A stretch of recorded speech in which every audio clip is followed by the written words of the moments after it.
বিশ্বের সবচেয়ে গুরুত্বপূর্ণ জাহাজ চলাচলের পথ হরমুজ প্রণালী। প্রাচ্য আর পাশ্চাত্যের মাঝে জ্বালানির স্পন্দন বয়ে নিয়ে চলা এক সরু জলপথ। এই প্রণালী দুই দেশের মধ্যবর্তী, উত্তরে ইরান, দক্ষিণে ওমান ও সংযুক্ত আরব আমিরাত। হরমুজ প্রণালীর দৈর্ঘ্য প্রায় ১৬৭ কিলোমিটার, প্রস্থে সর্বাধিক ৯৫ কিলোমিটার, কিন্তু কিছু স্থানে তা কমে ৩৯ কিলোমিটার হয়ে যায়। কিন্তু ট্যাঙ্কারের জন্য আসল চ্যালেঞ্জ শুরু হয় নেভিগেশন চ্যানেলে ঢোকার পর। এই নেভিগেশনাল চ্যানেল মাত্র ৯ কিলোমিটারের আশেপাশে। Inbound channel, outbound channel and buffer zone.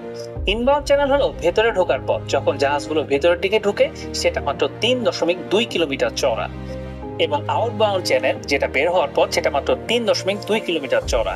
এই দুই চ্যানেলের মাঝখানে রয়েছে একটা বাফার জোন, অর্থাৎ ইনবাউন্ড এন্ড আউটবাউন্ড এর মাঝে ৩.২ কিলোমিটার নিরাপদে রাখে, যেখানে কোনো জাহাজ চলাচল করে না। কিন্তু এই নেভিগেশন চ্যানেল কেবল সরুই নয়, রাজনৈতিকভাবে এটি অত্যন্ত সংবেদনশীল। একটি সুপার ট্যাঙ্কার যখন হরমুজ প্রণালীতে প্রবেশ করে, প্রথমে জাহাজ থাকে ইরানের টেরিটোরিয়াল ওয়াটারে, এরপর ওমানের জলসীমা, এরপর আবার ইরানি জলসীমা।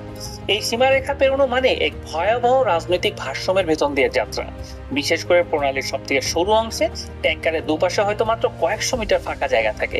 চারপাশে থাকে পাহাড়ি উপকূল, কোথাও কোথাও সামরিক ঘাঁটি ও নজরদারি টাওয়ার। কেন এই হরমুজ প্রণালী এতটাই গুরুত্বপূর্ণ সারা পৃথিবীর জন্য? ধরা যাক কোনো দুর্ঘটনা ঘটলো, ধরা যাক এক বিশাল ট্যাঙ্কার ইঞ্জিন ফেল করলো বা কুয়াশায় দিক হারালো, সঙ্গে সঙ্গে বিপরীত দিকে চ্যানেল ব্লক হয়ে যাবে। প্রতিদিন যে ৩০ থেকে ৩৫টা ট্যাঙ্কার এখানে পথ চলাচল করে সব বন্ধ হয়ে যাবে।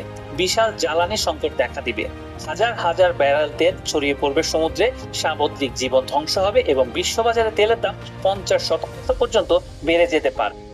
এটা সেই সরু জলপথ যাকে ঘিরে রয়েছে দুনিয়ার বড় বড় শক্তির লোভ, আতঙ্ক আর অস্থিরতা। হরমুজ প্রণালী বিশ্বের ২১% তেল বয়ে নিয়ে চলা জলপথ, পারস্য উপসাগর আর ওমান উপসাগরের সংযোগ স্থল, পৃথিবীর সবচেয়ে গুরুত্বপূর্ণ নৌপথ এবং ইরান এই প্রণালীর প্রহরী। প্রতিদিন প্রায় ৩০ থেকে ৩৫টা সুপার ট্যাঙ্কার এই সরু চ্যানেল পার হয়, বয়ে আনে ২০ থেকে ২১ মিলিয়ন ব্যারেল তেল। যুক্তরাষ্ট্রে দৈনিক ৩ থেকে ৪ মিলিয়ন ব্যারেল তেল আসে এই পথ বেয়ে। সামান্য ভুল বা ইরানের নিষেধাজ্ঞা মানে জাহাজ চলাচল থেমে যাওয়া। এখানে ঝুঁকি সবসময় উচ্চ মাত্রায়। প্রবল স্রোত জাহাজকে টেনে নেয় বিপদে, হঠাৎ ঝড়ো বাতাস, কুয়াশা, বালিঝড় জাহাজের নেভিগেশন সিস্টেমকে বিভ্রান্ত করে। চারপাশে রয়েছে ইরানি মিলিটারি পেট্রোল বোট, রাডার আর মিসাইল সিস্টেম। জাহাজগুলোর প্রতিটি পদক্ষেপে নজরদারির আওতায়। যুক্তরাষ্ট্র প্রতিদিন গড়ে ৩০০ থেকে ৪০০ মিলিয়ন ডলারের তেল সরবরাহ হারাবে। বিশ্ব অর্থনীতি বড় সড় বিপর্যয়ের মুখে পড়বে। কোনোভাবে যদি এই প্রণালী বন্ধ করে দেয়, সেটা যুক্তরাজ্যের জন্য হবে সব থেকে ভয়ঙ্কর ব্যাপার, কারণ তাদের প্রতিদিন ৩ থেকে ৪ মিলিয়ন ব্যারেল তেল এখান থেকে আমদানি করা হয়, আর তেলের মাধ্যমেই চলে সারা পৃথিবী।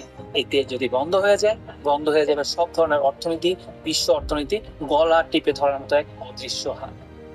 তাই হরমুজ প্রণালী কেবল একটি কঠিন নেভিগেশনাল পথই নয়, এটি একটি ভবিষ্যতের যুদ্ধক্ষেত্র, অর্থনৈতিক হৃদস্পন্দন এবং বিশ্ব রাজনৈতিক। ভালো থাকবেন, ধন্যবাদ, আসসালামু আলাইকুম।